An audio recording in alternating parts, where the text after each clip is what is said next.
let's see. Just for anybody who's new, just a quick introduction for Kyle. He's been in at Utah Valley for a while now. One of his earlier jobs was the Chief Diversity and Inclusion Officer, and I probably messed up that title, but it's close enough. Fine, you're good. He's now the VP of Student Affairs, and he's got a really great story that maybe you can give us a little bit of background on how he started out as a student, had some problems, and then succeeded through some of the professors that he had. But Kyle, is there anything you want to say as we're waiting for a few more people to filter in? No, I can get going here, and thanks for having me back. I appreciate this group taking a second chance on me. The first time I was prepared to give a presentation that sometimes I give in diversity circles, or when I'm asked to present at a conference or whatnot around lenses of diversity and developing more cultural competencies. It became apparent halfway through last time that you had some very targeted questions. And so what I thought I'd do this time, after a little bit more about my background, is just jump into the questions from last time, jump into other questions you might have. And then also I've pivoted. I have a presentation, a different presentation on just campus-wide diversity strategic planning. And what I thought I'd do is the last 20 minutes maybe, after I get through the majority of your questions, is just talk through some of the ways that we have tried to change the discourse, not just at UVU, but in the state of Utah, around strategic planning for diversity. Because so many of the questions that came in had to do with, well, how do I get my campus to look at diversity beyond race? How do I get my campus to look at representation of diversity beyond race, ethnicity? And so what I thought I'd do is just share some thoughts. And again, this may not work for every institution or context, but just some thoughts that I've seen work in both consulting and at UVU. So with that, if folks are okay with that structure, let's just jump into it. For those that weren't on the call last time, just to give a little bit more flavor to Jay's introduction there, I am from Los Angeles. I grew up in the San Fernando Valley area. And so those that are from Southern California were like, well, why don't you just start out with San Fernando Valley? And I'm like, well, you have to orient people first to the region, then the 101 freeway. So I grew up in the backyard of Cal State Northridge. I went to Canoga Park High School. I was a graffiti artist. I did not get great grades from about the 3rd grade to about my senior year. I was engaged in a whole bunch of extracurricular activities, including community decorating. That's what I call it now. And was just not what you would call school focused. Although my mom was a high school principal and my older brother and sister went to college. And so it's not like this story of, I had no mentors or leaders. I just made some decisions because I quite literally felt stupid. I felt like school wasn't for me and whatnot. And through art teachers and a few mentors, I was able to go to college, but then I failed out of my first 3 attempts at college with a cumulative GPA of 0.78 after 3 semesters at 3 different colleges. For those that are keeping tabs on 0.78, folks, that's not even a 1.0. That is, I failed most of my classes, but I got a B in my art class every semester. And anyway, again, through opportunities and miracles, found my way to the field of art, graphic design. Took my graffiti art skills and got a degree in graphic design. Worked as a graphic designer for about a year, and then started getting involved in cultural dancing. And so for those that are like, well, what do you mean? My ethnic background is Hawaiian, Japanese, Filipino. But growing up in Southern California, I thought I was Chicano. And I very much got involved in cultural dancing and cultural expression. And so I joined a multicultural dance group that I danced with for 12 years, doing mostly Polynesian dancing. and really felt like I found myself in that. And all through that process, decided to start working at Utah Valley State College in 2003. That's the name we had before Utah Valley University. And I was an outreach counselor with the Upward Bound program. And for those that aren't familiar with Upward Bound, it's a federal TRIO program for low income and first generation students. And I've been at UVU for 17 years now.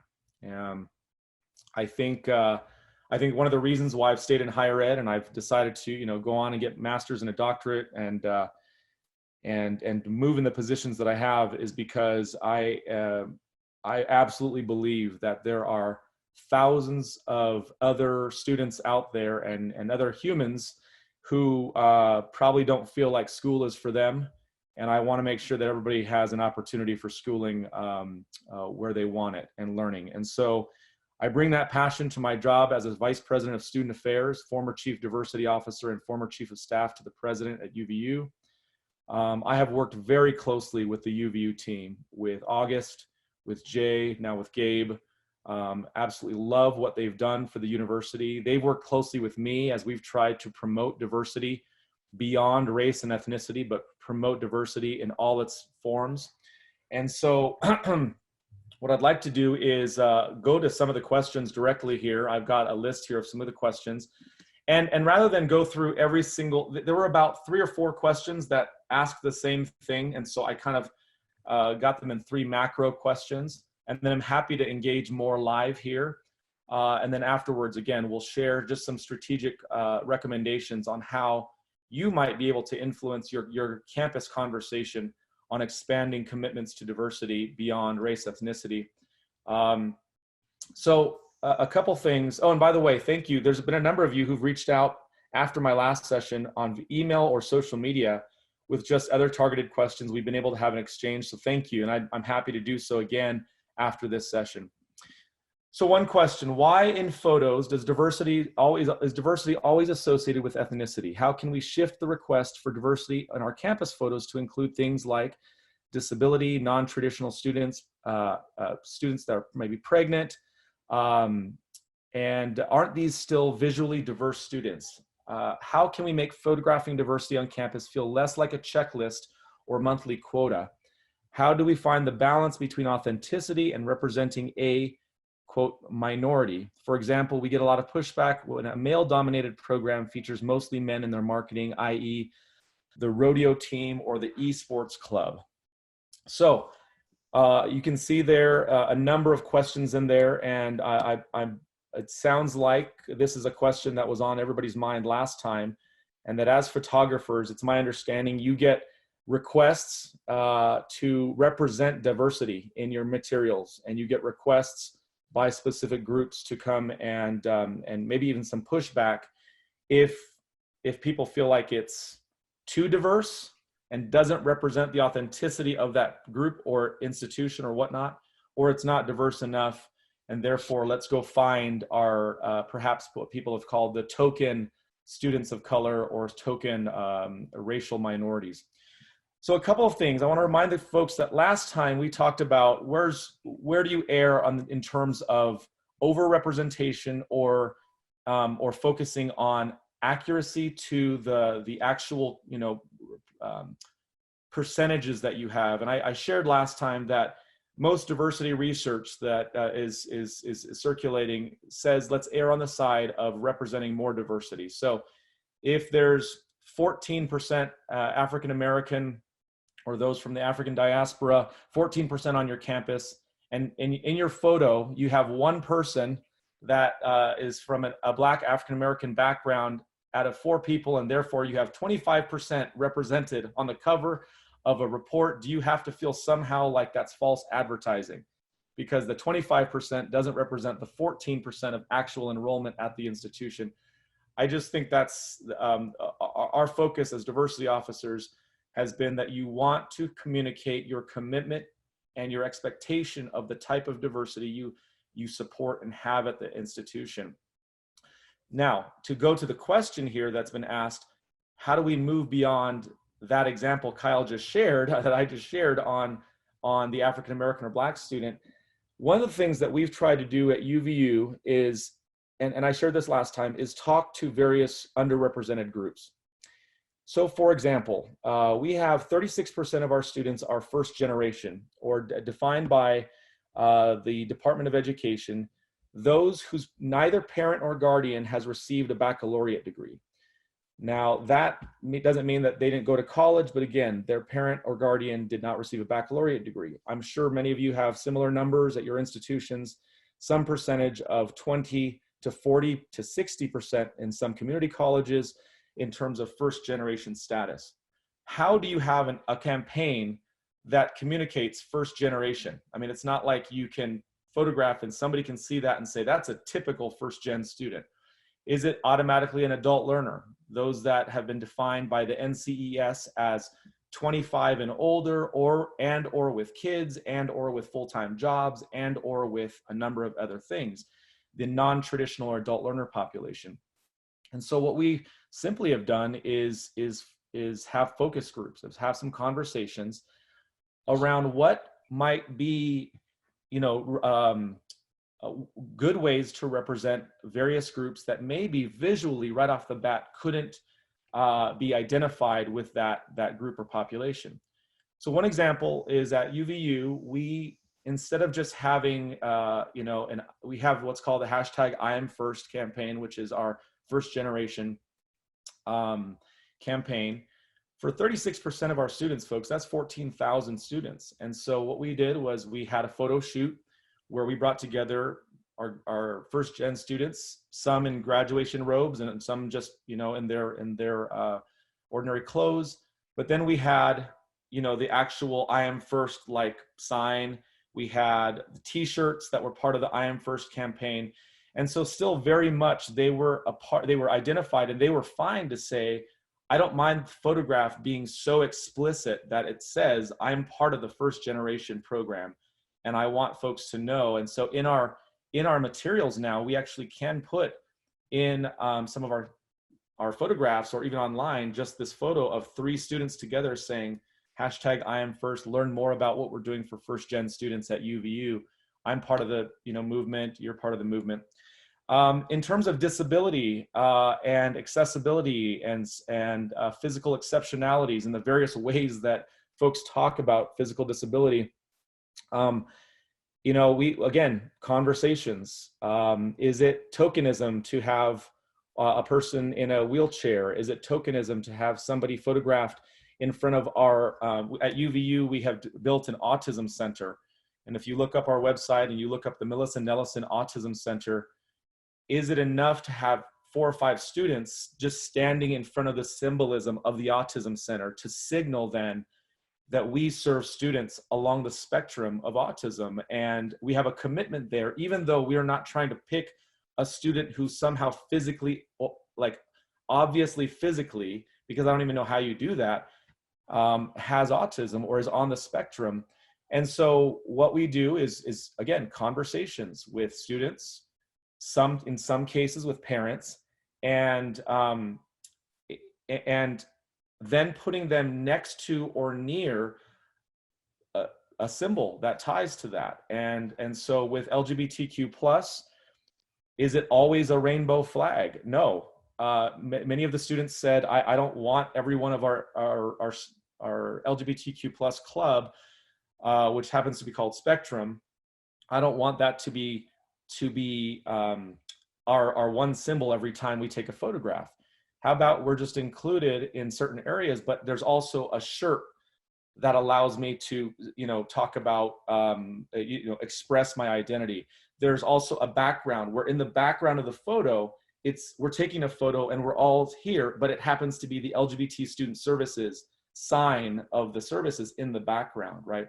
Let me just pause here because I see some questions coming in, and then I'll continue this. If you were approached by a university photographer when you first started your college redemption, What approach would have opened the door? Okay, let me come back to that one. May already be on your list, but how to balance representation, tokenism. Okay. So much of the criticism direction we get comes from the reason my program is not successful is marketing is not represented. Oh my gosh. So first of all, you need to know that's an unfair criticism. Glenn, thank you. But you're right. And I know it. Trust me. I've had deans literally go to our marketing team and be like, our enrollments are down because you're probably not marketing well enough. And not just our marketing team, our recruitment team over in student affairs. They're like, if you would just recruit more diversity, our numbers would be better. And I'm like, oh my gosh, there is so much to unpack with what you just said right there as the leader of that college or school. So some of that is just going to come and with that territory. But I will say the more that people can be deliberate with an overarching strategy of what you're trying to represent there. So let me share how one particular school or college at UVU did something, and then I'll share an experience with Jamestown Community College in upstate New York. So our aviation program, we're one of the top aviation schools in the West, and we have our own airport, and it's about 10 miles away. For a long time, our aviation program, which for the most part is an online program and people can do their flight hours at an airport near them. But we thought, oh my goodness, let's take a look at all of our aviation materials. Now, again, Jay and Gabe, I'm not sure if you were even on campus when we were first having some of these targeted aviation conversations, like I'm talking about 12 years ago. But it was obvious that aviation had the same demographic of white males shown over and over again. And what was interesting is the aviation program, as they started to change some of the recruitment strategies, they very targetedly wanted to focus on women in aviation. And so there became this whole aviation, women can fly high, all these things, an aviation program. And because of the partnership between recruitment and marketing and aviation, it became a successful campaign because of that partnership. But in that same year, there was another dean of another college who was like, oh, the reason why we're not getting more so-and-so in our area is because, you're not representing us very well. I think our strategy every time was to push back against that dean or the department chair to say, where's your strategy? What are you doing so that it doesn't just become a symbolism or tokenism of what's on paper, but that you're actually in programming, in onboarding, in the way that the reputation of your department, what's your strategy to attract more diversity and more enrollment into your school or college? Going back to, yes, I thank you, Robert. What's interesting is I do think sometimes people, when they're under pressure for enrollments, or when they're under pressure from people like me, the diversity officer on campus, then all of a sudden they get defensive. Schools of business and schools of engineering have been notorious for this, that more women aren't coming to their schools because, one, there's not enough women who are interested in those fields, which is a lie. Number two, that there's not enough women who, we don't have enough to then be on the cover of our brochure, and we don't want to, do some false advertising. But my question goes to the core of their commitment to advancing women in those fields.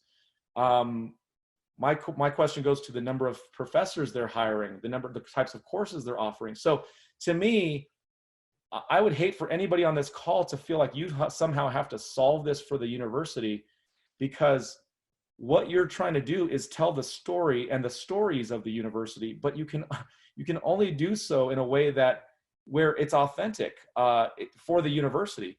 So I remember at Jamestown Community College, one of the vice presidents there said, what if the president isn't committed to this? What can we do then? And I was like, oh my goodness. If the president isn't committed to this, then you're in a tough position, because the marketing words, the images that go out that represent your institution, they will only go so far. It's going to be people's experiences interacting with the campus. And if those campus interactions don't affirm a commitment to diversity, then those images feel false. If the campus interactions are authentic to validating the diversity, then those images match that narrative. Those images feel more authentic, even if they're beyond the percentages that you have authentically on campus. So much of the marketing, the image representation strategy is contingent upon your overall diversity strategy for the university. And I know that's a tough position for you all to be in, because some of you might not be in the position to move the diversity representation agenda forward in that way. Thank you, Jay, for asking Robert to share. August to share that. Before I move to the next question, which is around helping the campus move beyond just race in terms of its overall commitment. Somebody mentioned last year, and I apologize, I don't know who this question came from, but they said that the main campus flagship of our university system has an annual collaborative diversity inclusion summit. And over the last 8 years, the only topic with the aspect, in terms of the aspect of diversity has been highlighted, has been race. So I want to touch upon that, but any other follow-up questions or comments related to anything I just said around the representation of diversity beyond race in our marketing? There's nothing so far different from what you've already addressed in the chat, but last time you did mention kind of that balance between formal and informal activities and trying to photograph. Yes. Maybe if you could just retouch on that, how you did that last week or last time. Sure, thank you. Sure. So formal activities. Some have mentioned, what if I don't have natural events on my campus with the Black Student Union, with LGBT student services, with my adult learner population, with our autism center? What if we don't have natural events that lend themselves to good photography opportunities? And the example I shared last week was around our international students, and then I'll share another one. But the international students is that they have, once we started talking to our international student services director, he goes, yeah, you could come to our Japan night, or you could also just come to every Friday. We happen to have a potluck over here in the International Center, and students from different countries bring their food. And not only was it a more authentic sort of space, because people, it's just a more authentic sort of gathering, right? It's not this formal university gathering, but it lends itself to more authentic photography. I think it feels like you just happen to peer in on this amazing experience that international students are having at UVU, rather than this formal in the ballroom during Global Engagement Week.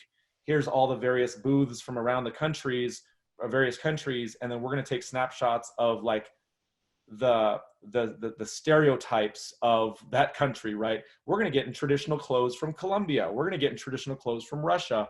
And then I'm going to take a photograph showing that we have events on campus validating international students, when in fact, the more validating event is actually these potlucks every Friday, where people get to bring their culture, share experience, and you just happen to be there to capture those informal moments. And so that's what I'm talking about, is looking for those.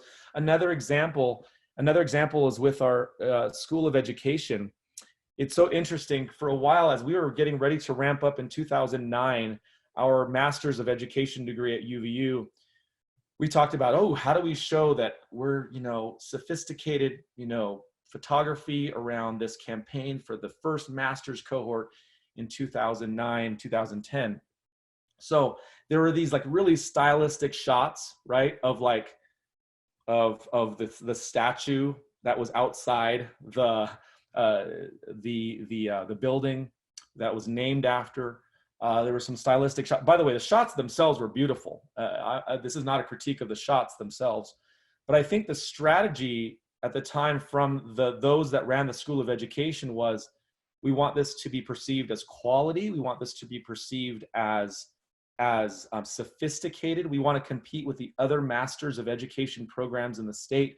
And so therefore it's got to have this feel of just very much like a classic, almost Ivy League look for just that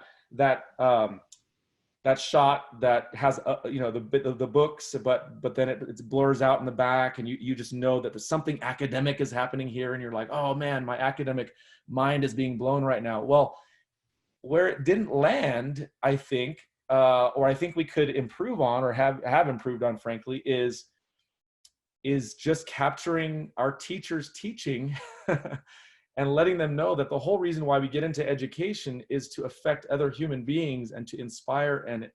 And so the photography now from the School of Education is just really is our teachers and our students who are teaching at elementary schools and those types of things in a very engaged way.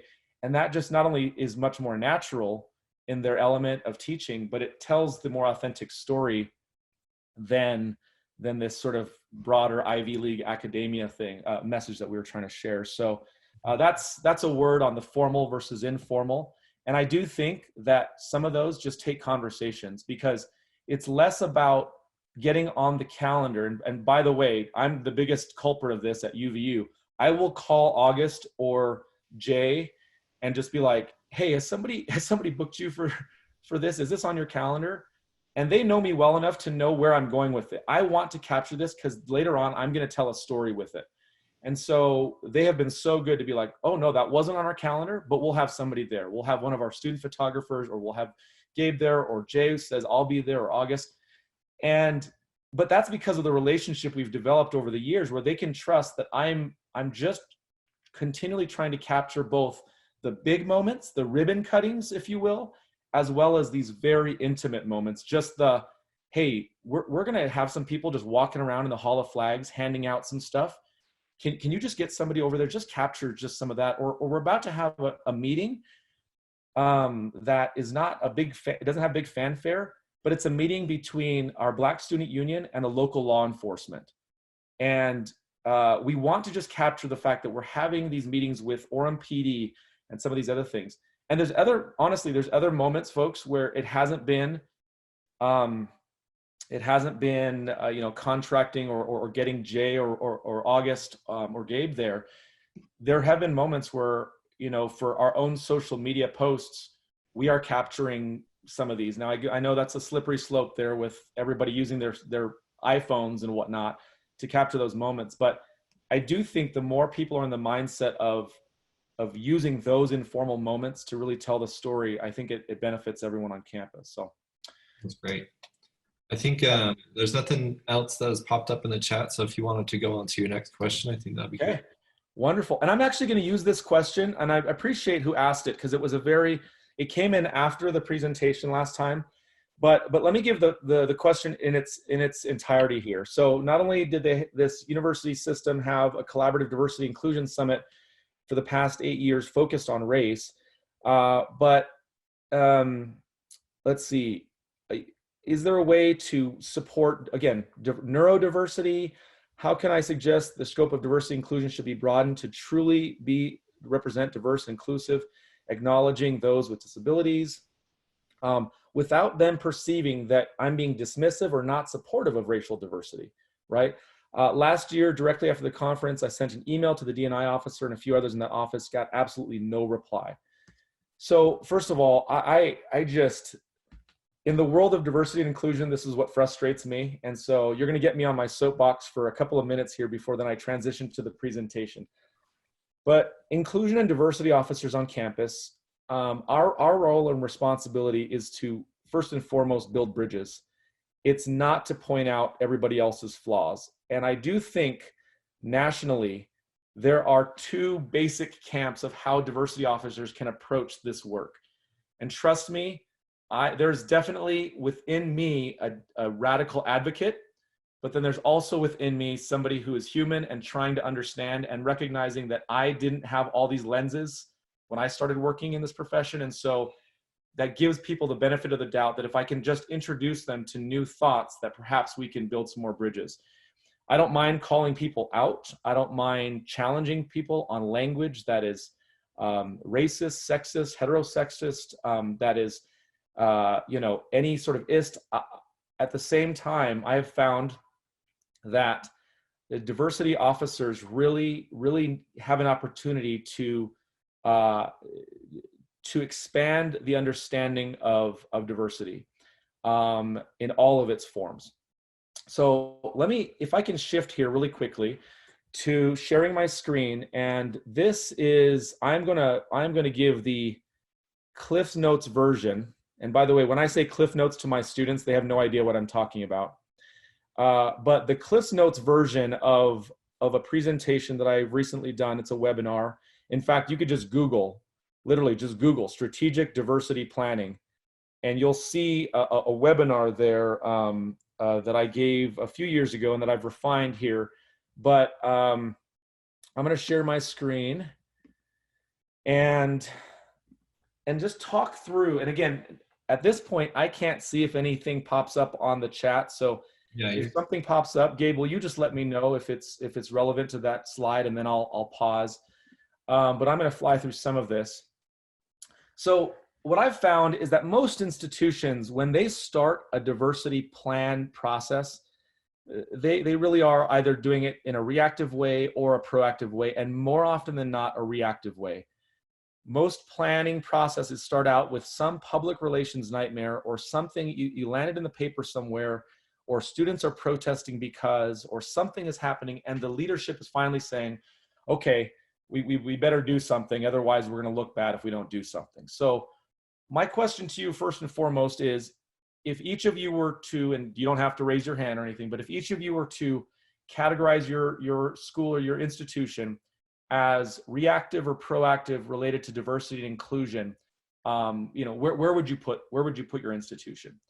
And the reason why I start there is because I think it's important to understand the mindset of the leadership at your institution. And the reason why I say the leadership, I know that they're not the only ones that tell the stories on campus, but they definitely set the tone and the sort of the disposition of the institution related to issues of diversity and inclusion. And so if it's a reactive administration, an administration that you perceive to be not very proactive, not very committed to, it's going to land, whatever you do in the photography, for some people will land as inauthentic. That's just going to happen because, again, the proof is in the experience, not the image that they saw that one time. However, if your institution even has an inkling of being proactive or commitment, and maybe they're not amazing at it, but you know that their hearts are in the right place, I think you've got a real opportunity to push some things on the campus. What I did is I reviewed the diversity and action plans. Look at the year I did this, by the way. I did this research of 42 universities and the diversity and inclusion action plans. Now, if any of you are part of these institutions and didn't know you had an action plan, well, here you go. This is in 2013. These were 42 that you could find on the internet. But here's some interesting stats about these plans. These plans really only focus on, and going to your point, 32 of the plans, folks. So 3/4 of the plans focus only on 2 areas of improvement: racial composition of students and the racial composition of faculty. That was their entire plan. So it's not just an issue for you in terms of your role with marketing and photography. It is an institution-wide mindset that when we say a diversity plan, immediately people think Black, brown, international. Let's see how we can get more of that so that our numbers look better and we can be seen to be committed to these underserved racial minority populations. 28 of the plans didn't even have any action steps. They were like these big, like, we want to get better at something, but then they didn't do anything. Shortest plan, 2 pages. Longest plan, I don't know if anybody wanted to read this plan, 180 pages. It was probably somebody's dissertation. So the point of all this data is that you can tell, folks, if on your campuses, you can tell if the majority of the folks are treating the whole diversity movement or imperative as just a token, or if there are people that are in every meeting that you're in, it's in the strategic university or college plan, it's part of your departmental conversations all the time. And just know that the focus on racial, the racial identity is not just unique to you. This is happening all over and needs to be unlearned by the institution. So how do you do that? Well, I'm going to skip down here. You can see me scrolling through all my slides. I'm going to skip down here. So one of the things that we decided to do was run through a series of steps to develop our actual university inclusion plan. In summary, and I'm happy to share with all the slides with you, by the way, but in summary of the steps of the plan, let me just jump down here, is this summary slide right here. These 10, notice the very last, the very last bullet there. Marketing can only come after you put in the work to be authentic as an institution about the commitment to diversity. And so when a dean pushes back on a photographer and says, and by the way, I keep going to deans because they're the ones that complain that their programs aren't being successful. Most other departments in student affairs, we're like, you know, they're all of our students. It's not like my students or your students. So the deans have been the biggest ones to complain about this. I come back to the dean every time and I say, before you ask my team, or you should ask marketing or anybody to help you market better for diversity, can I see your plan for the college of, or for the school of? Can you show me your diversity plan? Because then it will help us to market better. Because then we can actually tell authentic stories about the Woodbury School of Business, Latino Outreach, and Hispanic Chamber of Commerce partnership that you have. That story is better than just putting a Latino student or Latinx student on the cover of the Woodbury School of Business brochure and somehow thinking that that's going to translate to people saying, oh, the Woodbury School of Business is committed to Latinx students or the Hispanic community. Instead, I know, Dean, that you've got this partnership going with the Hispanic Chambers of Commerce to start up about 100 new small businesses for the Hispanic community. Let me tell that story. And that's part of your strategic plan. So it's those conversations that need to take place. And so as an institution, this needs to take place. This heavy work of the purpose, the principles, the structure, the timeline, the objectives, and all the slides I just skipped, by the way, is just walking you through, you know, how we went about doing this. I mean, this is you see in this room right here, this is our deans, this is our campus leadership, all talking about our commitment to inclusion and diversity, access, equity, and opportunity. Then we came up with our framework and goals around the framework. The marketing of this stuff only was a small part, or how we represent this to the broader public was a small part of a larger vision that we could map the marketing to. And so anyway, by the way, if you go to this website right here, you can look up all of our materials. You can look up our annual reports. You can look up how we represented diversity in all its forms, by the way, through photography. You can look up on our website. And then here's the actual action steps. We didn't want this plan to be like, oh, we just want to improve in people feeling better about their identity. It was like, no, by this date, we're going to do this, and we're going to put resources to it, and we're going to do this. And this became a public accountability document that we put on our website that I was in charge of helping all the primary stewards. So every quarter, I'd say to the primary stewards, where are we at with progress on yours? So look at 3, establish and market processes and resources for translation of key marketing materials into Spanish, print and online. Why? Because in the Utah County area, we had grown from about 10% to about 20% of our community demographic self-identifying as Hispanic or Latino. We knew then that we had to get better with our materials being in Spanish. And then we started having parent guides completely in Spanish with the photography to match. And again, that was stuff that we had to have conversations about, but you see that it fit within a larger strategy. It wasn't this like one-off, hey, university photographers, can you take some photographs of more of this?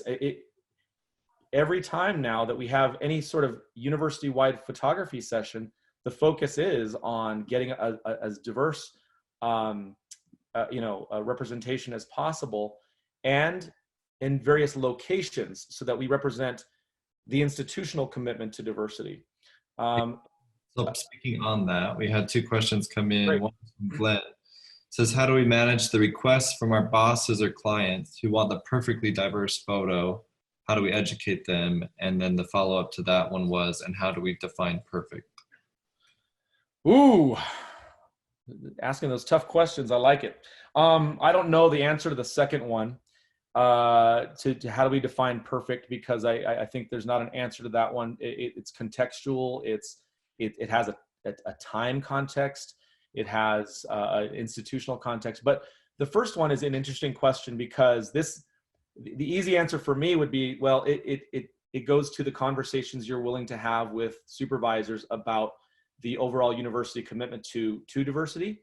But having had conversations with August and Jay over the years, where sometimes that conversation has not gone exactly where they would want it to go, then I try to be an ally. I try to be somebody. And so my encouragement is to find those allies on campus, those administrators, those that potentially have not necessarily the position, but are respected, to then say, hey, can you help me along with this? That the overall mindset might need to change on, somebody's perception of what perfect representation of diversity means in every photograph. The other thing is a conversation with the whole team about that very question. I would be fascinated for you to bring up the question of, folks, what does perfect diversity mean in our representation, in our photography? What does that even mean? And have everybody chime in about that. I also think that there's opportunities to put in front of to put in front of the supervisor, 3 options. And I remember August doing this one time. And is August on the call, by the way? Yes. Awesome. August, I'm going to keep as many things confidential and anonymous as possible, but I've always thought about this. I remember August one time coming to me and saying, Kyle, can I just talk to you about an issue? I believe strongly we need to go in this direction in terms of our representation of a certain student demographic. My bosses are telling me that we should go in this direction over here. They acknowledge the need for this, but they're not really ready to go there yet. And I just said, well, did you put both options in front of them? And he said, oh yeah, they've seen the options and they've heard my arguments.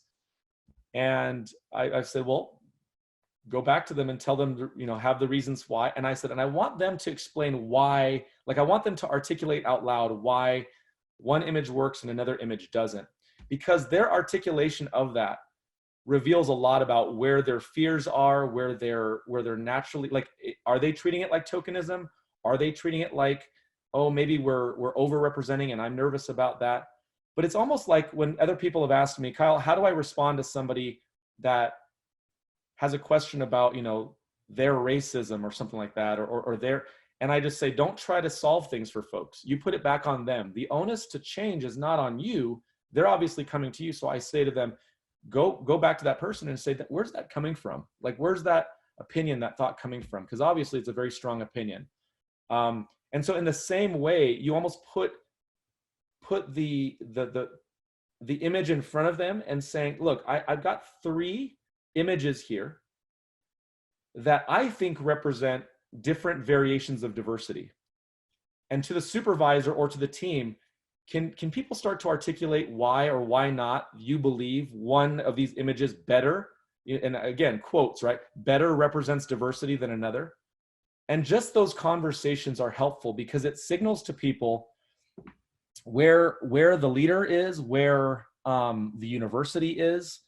I've consulted with some groups in Kentucky, and it was a Baptist university in Kentucky, and they said, we have to be very careful about how we market diversity. And I said, okay, can we unpack that? Can we talk about that?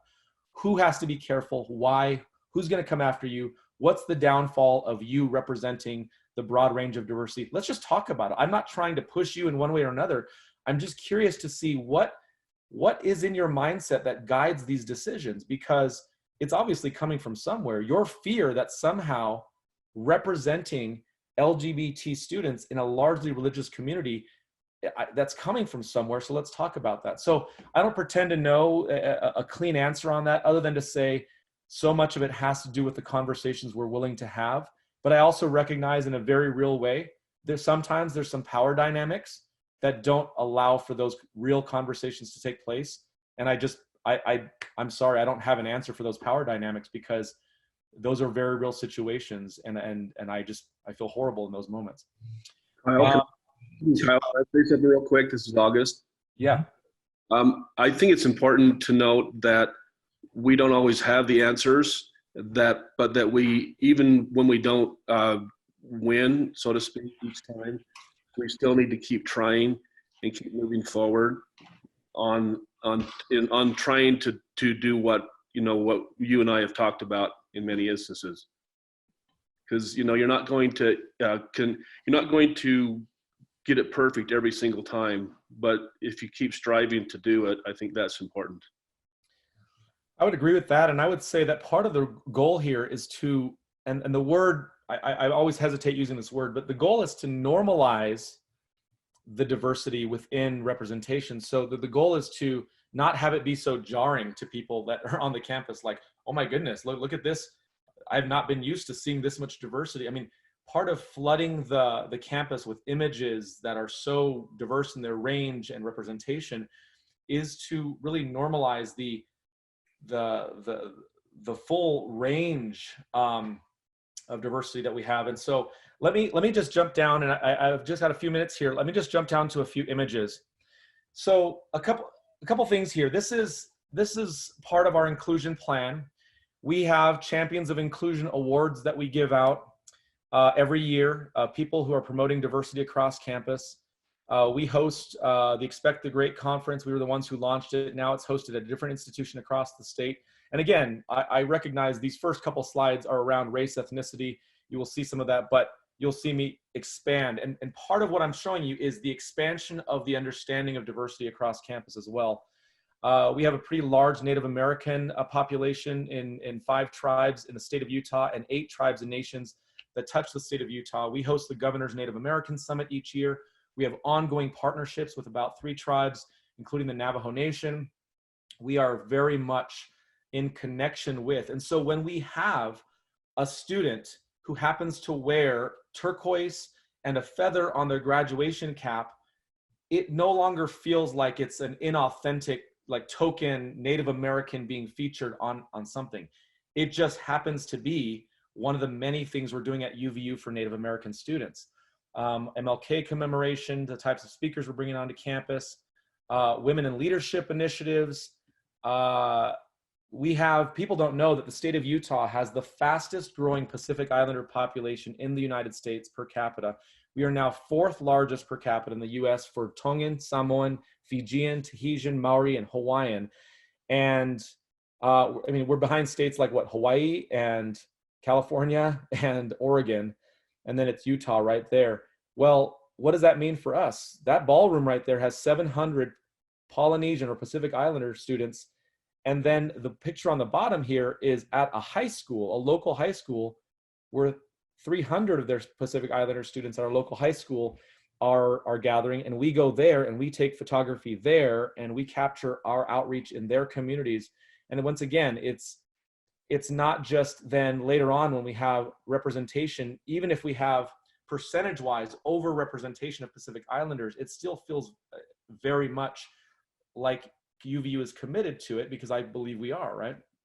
Some college, no degree. Welcoming back some students who were adults who had 30 credits or less to complete their degree. Our campaign, this image right here was on the cover of our Some College No Degree website. Come back, get a degree with us. Come back to school, finish up your degree that you started a long time ago. Our intercultural immersion experiences that we've got going on, our daycare center. And so what does this highlight? Do we have to explicitly show an image of a student that is a parent? Okay, no, we just show the fact that UVU is offering this amazing daycare center on campus that we fundraised for like crazy so that our students could have a low income based daycare center that's top rate right on campus. And it communicates a broader range of our inclusion. And it communicates that we value students who are parents on campus. We value students who are guardians, who come and need to take this class, but also need to care for their children. Family, gender neutral bathrooms is now changed to all gender bathrooms. And then mothers lounges, we now have introduced Mamava pods on campus. And so we have photographs of some of our Mamava pods like you've seen at airports. We have our Global Spotlight program every year that we focus on.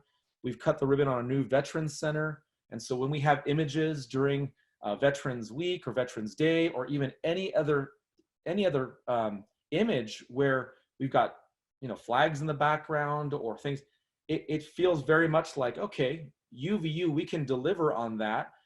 Even if, a student says, I saw that veteran and I thought I saw one veteran on the cover.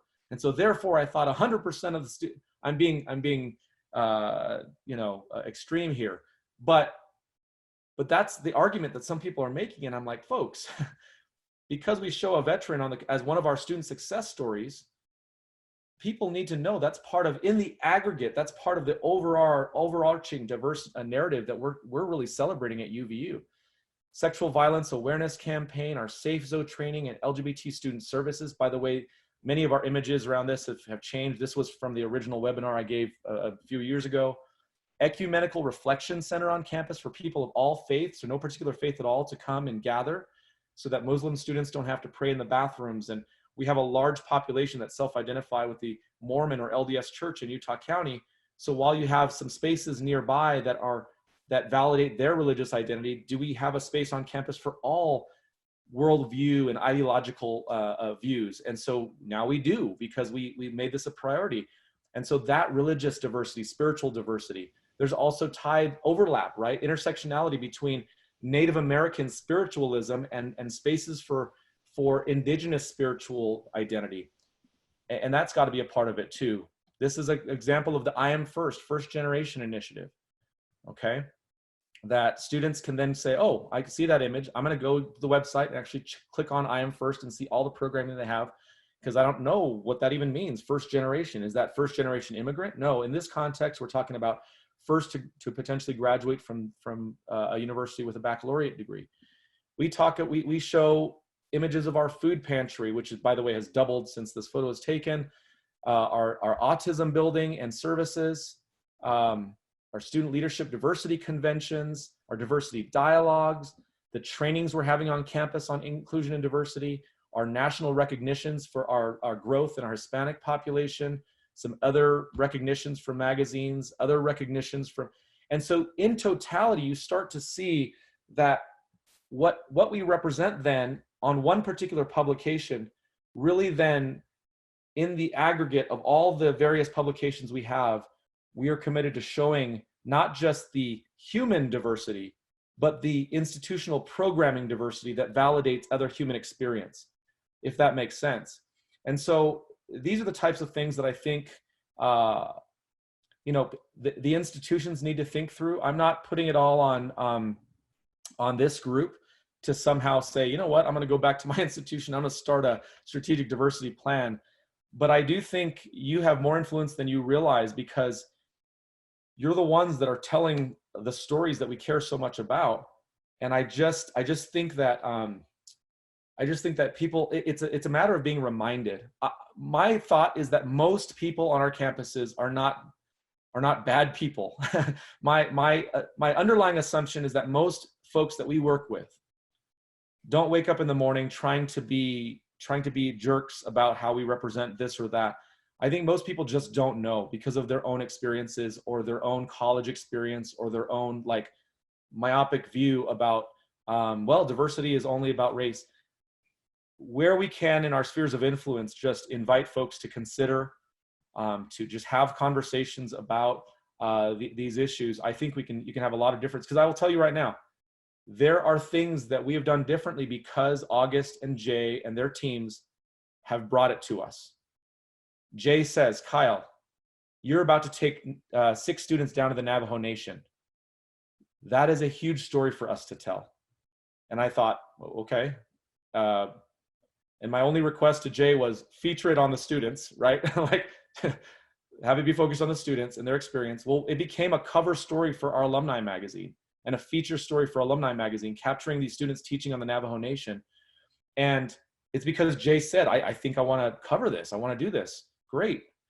August and I have had dozens of conversations of both frustration and aha moments where we're like, you know what? How do we work together to move the needle on this? And what I'm hoping you're seeing, and if you go to our website on inclusion, I'm hoping you're seeing that we have been able to collectively and together move the needle at a place like Utah Valley University. And frankly, folks, in the heart of a very conservative religious community, which I respect greatly, in the heart of a very religious and conservative state, which I respect greatly. But what I'm saying that is, we're not doing this work right now that I just shared in at Berkeley, right? Like, if there's anybody here representing Berkeley, awesome. But it's just a different historical dynamic in terms of commitment to diversity. And so we really had to be deliberate about how we change the conversation. I hope that's been helpful. I'm happy to be a resource moving forward. Let me just put in the chat here my email address. And please, please, please, if you want to pass along my email address to your chief diversity officer or somebody on campus that would care to talk to me about strategic diversity planning, I'm happy to engage anybody. Also, connect with me on social media. I'm happy to share resources. I'm happy to share copies of documents, whatever you need. But I really appreciate you giving me the time to just share some of these thoughts. And thank you for what you do in terms of sharing our stories. We would not have been able to move as quickly as we have on UVU's inclusion and diversity efforts had it not been for the stories that August and Jay and their teams have been able to help us capture to then continue to perpetuate our commitment. We would not have been able to do that. So thank you. Thanks, Kyle. Thanks, Kyle. Thanks, Appreciate Kyle. you coming on. This has been a big addition to our presentation. So. And Jay or Gabe, should I just send you the whole PowerPoint I just shared so that you can distribute it out, or what? Yeah. Yeah, that'd be great. Okay. All right, folks. Thanks so much. Thank you. Thanks, Kyle. Bye-bye.